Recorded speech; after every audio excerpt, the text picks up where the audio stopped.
దేవుని నామమునకు మహిమ కలుగునుగాక. అనుదిన పరిశుద్ధ గ్రంథ పఠనం. ఏప్రిల్ 3. ప్రార్థన. దయగల తండ్రి, కృపగల దేవ, పరిశుద్ధుడా, నీకు వందనాలు, స్తోత్రాలు. గడిచిన దినములన్నీ నీ కృపలో జ్ఞాపకం చేసుకుని మరి ఒక నూతన దినము మా జీవితాల్లో మీరు ప్రవేశపెట్టినందుకు మీకు వందనాలు ప్రభా. ఈ దినం వాక్యం చదువుతుండగా నీ ఆత్మతో నింపి నడిపించండి. ఆది నుంచి అంతం వరకు మీరు తోడుగా ఉండండి. వినిన వాక్యము నాయన మా హృదయాలు ఫలింపచేసి వాక్యపు వెలుగులో నడిచే భాగ్యం మాకు దయచేయమని యేసుక్రీస్తు అతి పరిశుద్ధ నామంలో అడిగి వేడుకుంటున్నాం మా పరమ తండ్రి. ఆమేన్. మొదటి సమూయేలు గ్రంథము 8 నుండి 11 అధ్యాయములు. 8వ అధ్యాయము. సమూయేలు వృద్ధుడైనప్పుడు తన కుమారులను ఇశ్రాయేలీల మీద న్యాయాధిపతులుగా నియమించెను. అతని జ్యేష్ఠ కుమారుని పేరు యోవేలు, రెండవ వాని పేరు అబీయా. వీరు బెయేర్షెబాలో న్యాయాధిపతులుగా ఉండిరి. అతని కుమారులు అతని ప్రవర్తనను అనుసరింపక ధనాపేక్షులై లంచములు పుచ్చుకొని న్యాయమును త్రిప్పివేయగా, ఇశ్రాయేలీల పెద్దలందరూ కూడి రామాలో సమూయేలు నద్దకు వచ్చి, చిత్తగించుము, నీవు వృద్ధుడవు, నీ కుమారులు నీ ప్రవర్తన వంటి ప్రవర్తన గలవారు కారు గనుక సకల జనుల మర్యాద చొప్పున మాకు ఒక రాజును నియమింపుము, అతడు మాకు న్యాయము తీర్చునని అతనితో అనిరి. మాకు న్యాయము తీర్చుటకే రాజును నియమింపమని వారు అనిన మాట సమూయేలు దృష్టికి ప్రతికూలముగా ఉండెను గనుక సమూయేలు యెహోవాను ప్రార్థన చేసెను. అందుకు యెహోవా సమూయేలునకు సెలవిచ్చినదేమనగా, జనులు నీతో చెప్పిన మాటలన్నిటి ప్రకారము జరిగింపుము. వారు నిన్ను విసర్జింపలేదు గాని తమ్మును ఏలకుండా నన్నే విసర్జించి ఉన్నారు. వారు నన్ను విసర్జించి ఇతర దేవతలను పూజించి నేను ఐగుప్తులో నుండి వారిని రప్పించిన నాటి నుండి నేటి వరకు తాము చేయుచూ వచ్చిన కార్యములన్నిటి ప్రకారముగా వారు నీ ఎడలను జరిగించుచున్నారు. వారు చెప్పిన మాటలను అంగీకరించుము. అయితే వారిని ఏలబోవు రాజు ఎట్టివాడగునో నీవే సాక్షివే వారికి దృఢముగా తెలియజేయము. సమూయేలు తనను రాజును అడిగిన జనులకు యెహోవా మాటలన్నీ వినిపించి ఇలాగున చెప్పెను. మిమ్మును ఏలబోవు రాజు ఎట్టివాడగున అనగా, అతడు మీ కుమారులను పట్టుకొని తన రథములను తోలుటకును తన గుర్రములను కాపాడుటకును వారిని ఉంచుకొనును. కొందరు అతని రథముల ముందర పరిగెత్తుదురు, మరియు అతడు వారిని తన సైన్యములో సహస్రాధిపతులుగాను పంచదశాధిపతులుగాను నియమించును. తన భూములను దున్నుటకును వాటి పంటను కోయుటకును తన యుద్ధాయుధములను తన రథముల సామానులను చేయుటకును వారిని ఏర్పరచుకొనును. మీ కుమార్తెలను భక్ష్యకారిణులుగాను బోనకత్తెలుగాను రొట్టెలు కాల్చు వారిని గాను పెట్టుకొనును. మీ పొలములలోను మీ ద్రాక్ష తోటలలోను ఒలీవ తోటలలోను శ్రేష్టమైన వాటిని తీసుకుని తన సేవకులకు ఇచ్చును. మీ ధాన్యములోను ద్రాక్ష పండ్లలోను 10వ భాగము తీసి తన పరివార జనమునకు సేవకులకును ఇచ్చును. మీ దాసులను మీ పనికత్తెలను మీ పశువులలోను గార్ధబములలోను శ్రేష్టమైన వాటిని పట్టుకుని తన పని కొరకు ఉంచుకొనును. మీ మందలో 10వ భాగము పట్టుకొనును. మీ మట్టుకు మీరు అతనికి దాసులవుదురు. ఆ దినమున మీరు కోరుకొనిన రాజును బట్టి మీరు మొరపెట్టినను యెహోవా మీ మొర వినకపోవును అనెను. అయినను జనులు సమూయేలు యొక్క మాట చెవిని బెట్టనొల్లక, అలాగున కాదు, జనములు చేయి రీతిని మేమును చేయునట్లు మాకు రాజు కావలెను. మా రాజు మాకు న్యాయము తీర్చును. మా ముందర పోవచ్చు, అతడే మా యుద్ధములను జరిగించుననిరి. సమూయేలు జనుల యొక్క మాటలన్నిటినీ విని యెహోవా సన్నిధిని వాటిని వివరించెను. గనుక యెహోవా, నీవు వారి మాటలు విని వారికి ఒక రాజును నియమించమని సమూయేలునకు సెలవీయగా, సమూయేలు మీరందరూ మీ మీ గ్రామములకు పొండని ఇశ్రాయేలీయులకు సెలవిచ్చెను. 9వ అధ్యాయము. అఫీయాకు పుట్టిన బెకోరతు కుమారుడైన సెరోరుకు జననమైన అబీయేలు కుమారుడకు కీషు అను బెన్యామీనీయుడు ఒకడుండెను. కీషు భాగ్యవంతుడకు ఒక బెన్యామీనీయుడు. అతనికి సౌలు అను ఒక కుమారుడుండెను. అతడు బహు సౌందర్యము గల యవనుడు. ఇశ్రాయేలీలలో అతని పాటి సుందరుడు ఒకడునూ లేడు. అతడు భూములు మొదలుకుని పైకి ఇతరుల కంటే ఎత్తుగలవాడు. సౌలు తండ్రి అయిన కీషు ఒక గార్ధబములు తప్పిపోగా తన కుమారుడైన సౌలును పిలిచి, మన దాసులలో ఒకని తీసుకొని పోయి గార్ధబములను వెతుకుమని చెప్పెను. అతడు పోయి ఎఫ్రాయిము మన్యము తిరిగి షాలీషా దేశమున సంచరింపగా అవి కనబడలేదు. తర్వాత వారు షయీలీము దేశమును దాటి సంచారము చేసిరి గాని అవి కనబడక ఉండెను. బెన్యామీనీయుల దేశము సంచరించి చూడగా అవి దొరకలేదు. అయితే వారు సూపు దేశమునకు వచ్చినప్పుడు, మనము తిరిగి వెళ్ళుదము రమ్ము, గార్ధబముల కొరకు చింతింపక నా తండ్రి మన కొరకు విచారపడునేమో అని సౌలు తన యొద్దనున్న పనివానితో అనగా, వాడు, ఇదిగో ఈ పట్టణములో దైవజనుడు ఒకడున్నాడు. అతడు బహుగణుడు. అతడు ఏ మాట చెప్పునో ఆ మాట నెరవేరును. మనం వెళ్ళవలసిన మార్గమును అతడు మనకు తెలియజేయునేమో. అతని యొద్దకు వెళ్ళుదము రండని చెప్పెను. అందుకు సౌలు, మనము వెళ్ళునెడల ఆ మనిషికి ఏమి తీసుకొని పోవుదుము? మన సామాగ్రిలో నుండి భోజన పదార్థములు సరిపోయినవి. ఆ దైవజనునికి బహుమానము తీసుకొని పోవుటకు మనకేమీ లేదు అని తన పనివానితో చెప్పి, మన యొద్ద ఏమి ఉన్నదని అడగగా, వాడు సౌలుతో, చిత్తగించుము, నా యొద్ద పావు తులము వెండి కలదు. మనకు మార్గము తెలియజెప్పినందుకే దానిని ఆ దైవజనునికి ఇత్తుననెను. ఇప్పుడు ప్రవక్త అను పేరు నందువాడు పూర్వము దీర్ఘదర్శి అనిపించుకొనెను. పూర్వము ఇశ్రాయేలీయులలో దేవుని యొద్ద విచారణ చేయుటకై ఒకడు బయలుదేరి నెడల మనము దీర్ఘదర్శకుని యొద్దకు పోవుదము రండని జనులు చెప్పుకొనుట వాడుక. సౌలు నీ మాట మంచిది, వెళుదము రమ్మనగా వారు దైవజనుడు ఊరికి పోయిరి. ఊరికి ఎక్కిపోవచుండగా నీళ్లు చేదుకొంటకే వచ్చిన కన్యకలు తమకు కనబడినప్పుడు ఇక్కడ దీర్ఘదర్శి ఉన్నాడా అని అడిగిరి. అందుకు వారు, ఇదిగో అతడు మీ ఎదుటనే ఉన్నాడు, త్వరగా పోయి కలుసుకొనిడి. ఈ దినముననే అతడు ఈ ఊరికి వచ్చెను. నేడు ఉన్నత స్థలమందు జనులకు బలి జరుగును గనుక ఊరిలోనికి మీరు పోయిన క్షణమందే అతడు భోజనము చేయుటకు ఉన్నతమైన స్థలమునకు వెళ్ళక మునిపే మీరు అతను కనుగొందరు. అతడు రాక మునుపు జనులు భోజనము చేయరు. అతడు బలిని ఆశీర్వదించిన తరువాత పిలువబడిన వారు భోజనము చేయుదురు. మీరు ఎక్కిపోండి, అతని చూచుటకు ఇదే సమయమని చెప్పిరి. వారు ఊరిలోనికి రాగా ఉన్నతమైన స్థలమునకు పోవచున్న సమూయేలు వారికి ఎదురుపడెను. సౌలు అచటికి రేపు వచ్చునని యెహోవా సమూయేలునకు తెలియజేసెను. ఎట్లనగా, నా జనుల మొర నా యొద్దకు వచ్చెను, నేను వారిని దృష్టించి ఉన్నాను కాగా ఫిలిస్తీన్ల చేతిలో నుండి నా జనులను విడిపించుటకే నా జనులైన ఇశ్రాయేలీల మీద వానిని అధికారినిగా అభిషేకించుటకు గాను రేపు ఈ వేళకు నేను బెన్యామీను దేశములో నుండి ఒక మనుష్యుని నీ యొద్దకు రప్పించుదును. సౌలు సమూయేలునకు కనబడగానే, యెహోవా ఇతడే నేను నీతో చెప్పిన మనిషి, ఇదిగో ఇతడే నా జనులను ఏలునని అతనితో సెలవిచ్చెను. సౌలు గవనియందు సమూయేలుకు కలుసుకొని, దీర్ఘదర్శి ఇల్లు ఏది? దయచేసి నాతో చెప్పమని అడగగా, సమూయేలు సౌలుతో, నేనే దీర్ఘదర్శిని. ఉన్నతమైన స్థలమునకు నాకు ముందు వెళ్ళుడి. నేడు మీరు నాతో కూడా భోజనము చేయవలెను. రేపు నీ మనస్సులో ఉన్నదంతయు నీకు తెలియజేసి నిన్ను వెళ్ళనిచ్చేదను. 3 దినముల క్రిందట తప్పిపోయిన నీ గార్ధబొమ్మలను గూర్చి విచారపడకుము, అవి దొరికినవి. ఇశ్రాయేలీల అభిష్టము ఎవరి యందున్నది? నీ యందును నీ తండ్రి ఇంటి వారి యందును గదా అనెను. అందుకు సౌలు, నేను బెన్యామీయుడును కానా? నా గోత్రం ఇశ్రాయేలీల గోత్రములలో స్వల్పమైనది కాదా? నా ఇంటివారు బెన్యామీను గోత్రపు ఇంటివారు అందరిలో అల్పులు కారా? నాతో ఈలాగని ఎందుకు పలుకుచున్నావు అనెను. అయితే సమూయేలు సౌలును అతని పనివానిని భోజనపుశాలలోనికి తోడుకొని పోయి పిలువబడిన దాదాపు 30 మందిలో ప్రధాన స్థలమందు వారిని కూర్చుండబెట్టి, పచనకర్తతో నేను నీ దగ్గర ఉంచమని చెప్పి నీ చేతికి ఇచ్చిన భాగమును తీసుకొని రమ్మనగా, పచనకర్త జబ్బను దాని మీదనున్న దానిని తీసుకుని వచ్చి సౌలు ఎదుట ఉంచగా, సమూయేలు సౌలుతో ఇట్లనెను, చూడుము, మనము కలుసుకున్న కాలమునకే దాచి ఉంచబడిన దానిని నీకు పెట్టి ఉన్నాడు. జనులను పిలిచితినని నేను పచనకర్తతో చెప్పినప్పుడు ఇది నీ కొరకు ఉంచవలసినదని చెప్పి తిని.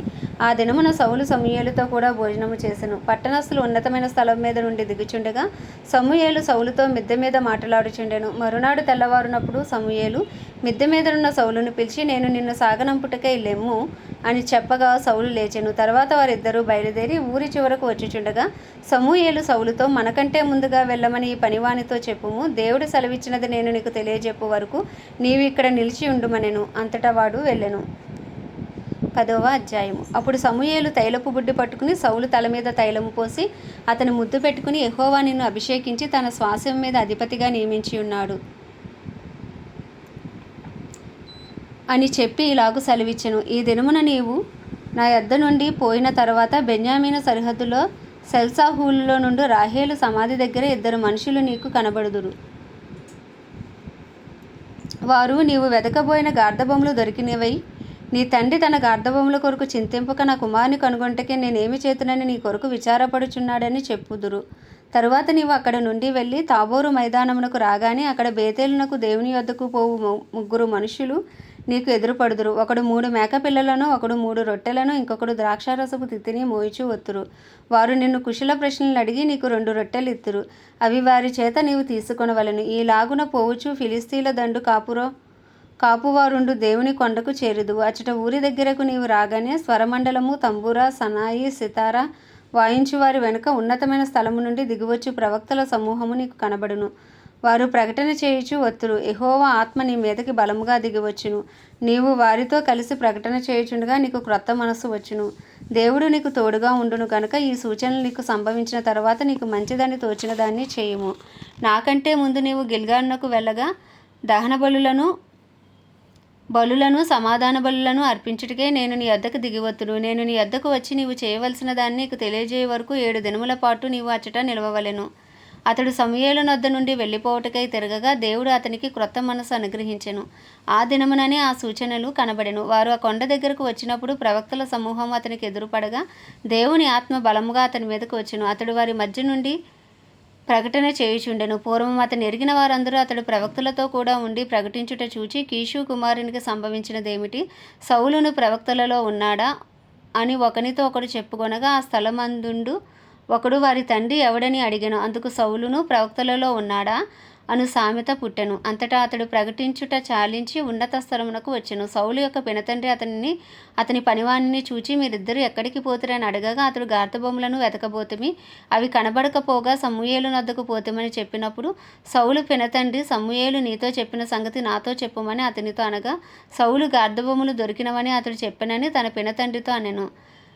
గాని రాజ్యమును గూర్చి సమూయేలు చెప్పిన మాటను తెలుపలేదు. తరువాత సమూయేలు మిస్పాకు యెహోవా యొద్దకు జనులను పిలువనంపించి ఇశ్రాయేలీలతో ఇట్లనెను, ఇశ్రాయేలీల దేవుడైన యెహోవా ఇలాగు సెలవిచ్చుచున్నాడు, నేను ఇశ్రాయేలీలైన మిమ్మును ఐగుప్తు దేశంలో నుండి రప్పించి ఐగుప్తీయుల వశములో నుండి మిమ్మును బాధపెట్టిన జనములన్నిటిని వశములో నుండి విడిపించితిని. అయినను మీ దుర్దశలన్నిటినీ ఉపద్రవములన్నిటినీ పోగొట్టి మిమ్మల్ని రక్షించిన మీ దేవుని మీరు ఇప్పుడు విసర్జించి మా మీద ఒకని రాజుగా నియమింపమని ఆయనను అడిగి ఉన్నారు. కాబట్టి ఇప్పుడు మీ గోత్రముల చొప్పునను మీ కుటుంబముల చొప్పునను మీరు యెహోవా సన్నిధిని హాజరు కావలెను. ఇశ్రాయేలీల గోత్రములన్నిటినీ సమూయేలు సమకూర్చగా బెన్యామీను గోత్రము ఏర్పడెను. బెన్యామీను గోత్రమును వారి ఇంటి కూటముల ప్రకారము అతడు సమకూర్చిగా మద్రి ఇంటి కూటము ఏర్పడెను. తర్వాత కీషు కుమారుడైన సౌలు ఏర్పడెను. అయితే జనులు అతన్ని వెతికినప్పుడు అతడు కనబడలేదు. కావున వారు ఇక్కడికి ఇంకొక మనుషుడు రావాల్సి ఉన్నదా అని యెహోవా యొద్ద విచారణ చేయగా, యెహోవా ఇదిగో అతడు సామానులో దాగి ఉన్నాడని సెలవిచ్చెను. వారు పరిగెత్తిపోయి అక్కడి నుండి అతను తోడుకుని వచ్చిరి. అతడు జనసమూహంలో నిలిచినప్పుడు భుజములు మొదలుకుని పైకి ఇతరుల కంటే ఎత్తుగలవాడుగా కనబడెను. అప్పుడు సమూయేలు జనులందరిలో, యెహోవా ఏర్పరిచిన వానిని మీరు చూచితిరా? జనులందరిలో అతని వంటివాడు ఒకడునూ లేడని చెప్పగా, జనులందరూ బొబ్బలు పెట్టుచు రాజు చిరంజీవి అగు కాక అని కేకలు వేసిరి. తరువాత సమూయేలు రాజ్యపాలనా పద్ధతిని జనులకు వినిపించి ఒక గ్రంథమును వ్రాసి యెహోవా సన్నిధిని దాన్ని ఉంచెను. అంతటి సమూయేలు జనులందరినీ వారి వారి ఇండ్లకు పంపివేసెను. సౌలును గిబియాలోని తన ఇంటికి వెళ్ళిపోయాను. దేవుని చేత హృదయ ప్రేరేపణ నొందిన శూరులు అతని వెంట వెళ్ళిరి. పనికిమాలిన వారు కొందరు, ఈ మనుష్యుడు మనలను ఎలాగూ రక్షింపగలడని చెప్పుకొనుచు అతని నిర్లక్ష్యం చేసి అతనికి కానుకలు తీసుకుని రాకుండగా అతడు చెవిటి వాడైనట్టు ఓడకుండెను. 11వ అధ్యాయము. అమోనీయుడైన నాహాషు బయలుదేరి యాబేష్ గిలాదుకు ఎదురుగా దిగినప్పుడు యాబేషు వారందరూ, మేము నీకు సేవ చేయుదుము, మాతో నిబంధన చేయమని నాహాషుతో అనిరి. ఇశ్రాయేలీలందరి మీదకి నింద తెచ్చినట్లు మీ అందరి కుడి కన్నులను ఊడదీయుదునని మీతో నేను నిబంధన చేసేదని అమోనీయుడైన నాహాషు యాబేషు వారి పెద్దలతో చెప్పగా, వారు, మేము ఇశ్రాయేలీల సరిహద్దులన్నిటికీ దూతలను పంపుటకై 7 దినముల గడువు మాకిమ్ము, మమ్మను రక్షించుటకు ఎవరునూ లేకపోయిన ఎడల మేము నీకు అప్పగించుకొనదమనిరి. దూతలు సౌలు గిబియాకు వచ్చి జనులకు ఆ వర్తమానము తెలియజెప్పగా జనులందరూ బిగ్గరగా ఏడ్చిరి. సౌలు పొలము నుండి పశువులను తోలుకొని వచ్చుచు జనులు ఏడ్చుటకు హేతువేమని అడగగా, వారు యాబేషు వారు తెచ్చిన వర్తమానము అతనికి తెలియజేసిరి. సౌలు ఆ వర్తమానం వినగానే దేవుని ఆత్మ అతని మీదకి బలముగా వచ్చెను. అతడు అత్యాగ్రహుడై ఒక కాడి ఎడ్లను తీసి తుణుకులుగా చేసి ఇశ్రాయేలీల దేశంలోని నలుదిక్కులకు దూతల చేత వాటిని పంపి, సౌలుతోనూ సమూయేలుతోనూ చేరకుండు వాడెవడో వాని ఎడ్లను నేను ఈ ప్రకారంగా చేయుదునని వర్తమానము చేసెను. అందువలన యెహోవా భయము జనుల మీదకు వచ్చెను గనుక ఒకడైనను నిలవకుండా వారందరూ వచ్చిరి. అతడు బేజేకులో వారిని లెక్కపెట్టగా ఇశ్రాయేలు వారు 3,00,000 మందియు యూదా వారు 30,000 మందియు అయిరి. అప్పుడు రేపు మధ్యాహ్నములోగా మీకు రక్షణ కలుగునని యాబేష్ గిలాదు వారితో చెప్పుడని వచ్చిన దూతలతో ఆజ్ఞ ఇచ్చి వారిని పంపివేశను. దూతలు పోయి యాబేషు వారికి ఆ వర్తమానము తెలుపుగా వారు సంతోషపడిరి. కాబట్టి యాబేషు వారు నాహాషు యొక్క దూతలతో ఇట్లనిరి, రేపు మేము బయలుదేరి మమ్మను అప్పగించుకుందుము. అప్పుడు మీ దృష్టికి ఏది అనుకూలమో అది మాకు చేయవచ్చును. మరునాడు సౌలు జనులను 3 సమూహములుగా చేసిన తరువాత వారు తెల్లవారు సమయంలో దండు మధ్యను జొచ్చి మధ్యాహ్నములోగా అమ్మోనీయులను హతము చేయగా, వారిలో మిగిలిన వారు 2 కూడి పోజాలకుండా చెదిరిపోయిరి. జనులు, సౌలు మనలను ఏలునా అని అడిగిన వారేరి, మేము వారిని చంపునట్లు ఆ మనుషులను తెప్పించడని సమూయేలుతో అనగా, సౌలు, నేడు యెహోవా ఇశ్రాయేలీలకు రక్షణ కలుగజేసిన గనుక ఈ దినమున ఏ మనుష్యుని మీరు చంపవద్దనెను. మనము గిల్గాలునకు వెళ్ళి రాజ్య పరిపాలన పద్ధతిని మరలా స్థాపించుకుందము రండని చెప్పి సమూయేలు జనులను పిలవగా, జనులందరూ గిల్గాలునకు వచ్చి గిల్గాలులో యెహోవా సన్నిధిని సమాధాన బలులను అర్పించి యెహోవా సన్నిధిని సౌలునకు పట్టాభిషేకము చేసిరి. సౌలును ఇశ్రాయేలీలందరూ అక్కడ బహుగా సంతోషించిరి. ఆమేన్. దేవుడి పరిశుద్ధ వాక్యము మన వినికిడిలో దీవించునుగాక. ప్రార్థన. దయగల తండ్రి, కృపగల దేవ, పరిశుద్ధుడా, నీకు వందనాలు, స్తోత్రాలు. జీవాధిపతి, న్యాయాధిపతి, మృత్యుంజయుడా, మహాగణుడా, మహిమా ఘనతకు అర్హుడా, యోగ్యుడా, పూజ్యుడా, కృపను చూపుటకు ఐశ్వర్యవంతుడా, కృపాసత్య సంపూర్ణుడా, నీ కృప కొరకు వందనాలు నాయనా. నీకే స్తుతులు చెల్లించుకుంటున్నాం. ఈ ఉదయకాలమున ప్రభువా, నీ ఉచితమైన వాత్సల్యంను చూపి ప్రభా, ఆయుష్ను ఆరోగ్యంనిచ్చి మరి ఒక నూతన దినము దయచేశారు. మీకు వందనాలు ప్రభా. ఈ దినమంతా మమ్మల్ని బలపరచండి. శారీరకంగా, మానసికంగా, ఆధ్యాత్మికంగా బలపరచండి. మా ప్రవర్తన అంతటిపైన నీ అధికారానికి ఒప్పుకునే కృపను మాకు అనుగ్రహించండి ప్రభా. మా అపరాధములు, మా పాపములు, మా దోషములు నీ పరిశుద్ధ రక్తంతో కడిగి శుద్ధీకరించి మీ ముందు నిందారహితులుగా, నీతిమంతులుగా మమ్మల్ని తీర్చండి ప్రభా. మా విజ్ఞాపనలు, మా ప్రార్థనలు నీ సన్నిధికి చేర్చుకోండి ప్రభా. ప్రార్థనలకు జవాబు దయచేయండి ప్రభా. నిజముగా మొరపెట్టు వారికి సమీపంగా ఉన్నానన్నావు తండ్రి. విసుగక, విడువక ప్రార్థించమన్నావు, పట్టుదలతో ప్రార్థించమన్నావు ప్రభా. రాజుల కొరకు, సమస్త జనులందరి కొరకు ప్రార్థించమన్నావు ప్రభా. అధికారుల కొరకు ప్రార్థించమన్నావు. అందరూ అంతటా ప్రభా సత్యమును గూర్చి అనుభవ జ్ఞానము గలవారే ఉండవాలని ఇచ్చయించి ఉండగా ప్రభా, అయ్యా అందరూ సత్యములోనికి నడిపించబడినట్లు నీ కృపను విస్తరింపచేయండి. అయ్యా తండ్రి, మమ్మల్ని, మా కుటుంబాలను, మా పట్టణాన్ని, మా రాష్ట్రాన్ని, మా దేశాన్ని మీ హస్తాలకు అప్పచెప్పుకుంటున్నా. భారతదేశంపై నీ కృప కలుగునుగాక. భారతదేశ ప్రజలకు అయ్యా తండ్రి నాయన నీ సన్నిధి కాంతిని ప్రకాశింపచేయండి. నీ ముఖక్రాంతిని ప్రకాశింపచేయండి నాయన. సత్యమును గూర్చి అనుభవ జ్ఞానము గలవారొగునట్లు ప్రతి ఒక్కరి మనోనేత్రములను తెరవండి, హృదయాలను తెరవండి. రాతి గుండెలు తీసి మాంసపు గుండెలు పెట్టండి ప్రభా. అయ్యా నీకే వందనాలు, స్తోత్రాలు, స్తుతులు చెల్లించుకుంటున్నాం. అలాగే తండ్రి నాయన, ఇజ్రాయెల్ దేశాన్ని కూడా మీరు జ్ఞాపకం చేసుకోండి. ఇజ్రాయెల్ సరిహద్దులో సమాధానం ఉంచండి. ఇజ్రాయెల్ ప్రజలకు క్షేమం అనుగ్రహించండి. ఇజ్రాయెల్ పక్షంగా నీ చిత్తము నెరవేర్చండి. అలాగే ప్రభా, ప్రపంచ దేశాలన్నిటినీ మీరు జ్ఞాపకం చేసుకోండి ప్రభా. అయ్యా సమస్త మానవాళిని జ్ఞాపకం చేసుకోండి. రాజులను, వారి కింద పనిచేసిన అధికారులను మీ హస్తాలకు అప్పచెప్పుకుంటున్నాం. సర్వ మానవాళికి నీ కృప కలుగును గాక. సర్వ మానవాళి ప్రభా అయ్యా సత్యమును తెలుసుకునే కృపను మీరు దయచేయండి. సత్యమును అనుభవ జ్ఞానముతో తెలుసుకున్నట్లు మీ కృపను అనుగ్రహించండి. ప్రతి ఒక్కరి మనోనేత్రాలు, హృదయాలు తెరవమని ప్రార్థిస్తున్నాం. దైవజనులందరినీ నీ హస్తాలకు అప్పచెప్పుకున్నాం. దైవజనులందరికీ నీ కాపుదల, భద్రత దయచేయండి. వాహనాలపై నీ రక్త ప్రోక్షణ ఉంచండి. రాకపోకలో నీ కాపుదల ఉంచండి. నీ దేవదూతల పరిచర్య దయచేయండి. నిలవబడిన ప్రతి చోట ధైర్యంతో వాక్యమును బోధించి అనుకూల సమయంలో వారికి అనుగ్రహించండి ప్రభా. క్రైస్తవులందరినీ బలపరచండి ప్రభా. అయ్యా క్రైస్తవులు అందరినీ నీ ఆత్మతో నింపి నడిపించండి. డినామినేషన్స్ భేదము తొలగించండి. అందరూ ఏకతాటిపైకి వచ్చే కృపను మీరు దయచేయండి ప్రభా. కడవరి వర్షమే మీరు దిగిరండి. కడవరి ఉజ్జీవాన్ని రగిలించమని అయ్యా తండ్రి ఈ దినం ప్రత్యేకించి ప్రభా తండ్రి దేవా అజర్బైజాన్ దేశం కొరకు ప్రార్థిస్తున్నాం. ఈ దేశంపై నీ కృప కలుగునుగాక. ఈ దేశ ప్రజల మనోనేత్రాలు తెరవబడునుగాక.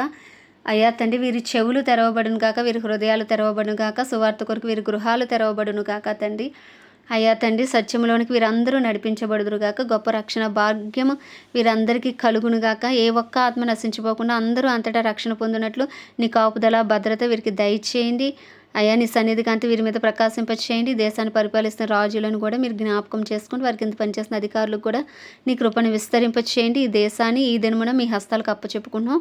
గొప్ప ఉజ్జీవాన్ని ఈ దేశంలో రగిలించమని అయ్యే ఉదయకాలంలో ఈ చిన్ని ప్రార్థన మనవి నీ పాద సన్నిధికి చేర్చుకోమని యేసుక్రీస్తు అతి పరిశుద్ధ నామంలో అడిగి వేడుకొనిచున్నాం మా పరమ తండ్రి. ఆమేన్. పరలోకమందున్న మా తండ్రి, నీ నామం పరిశుద్ధపరచబడునుగాక. నీ రాజ్యము వచ్చునుగాక. నీ చిత్తము పరలోకమందు నెరవేరుచున్నట్లు భూమి యందును నెరవేరునుగాక. మా అనుదిన ఆహారము నేడు మాకు దయచేయము. మా రుణస్తులను మేము క్షమించిన ప్రకారం మా రుణములను క్షమించుము. మమ్మల్ని శోధనలోకి తేక దుష్టుడి నుండి మమ్మల్ని తప్పించము. ఎందుకంటే రాజ్యము, బలమును, మహిమయు నీవే ఉన్నవి. ఆమేన్. ప్రభు యేసు రక్తమే జయం. ప్రభు యేసు వాక్యమే విజయం. ప్రభు యేసు నామంలో సంపూర్ణ విజయము కలుగునుగాక. ఆమేన్. ఆమేన్. ఆమేన్.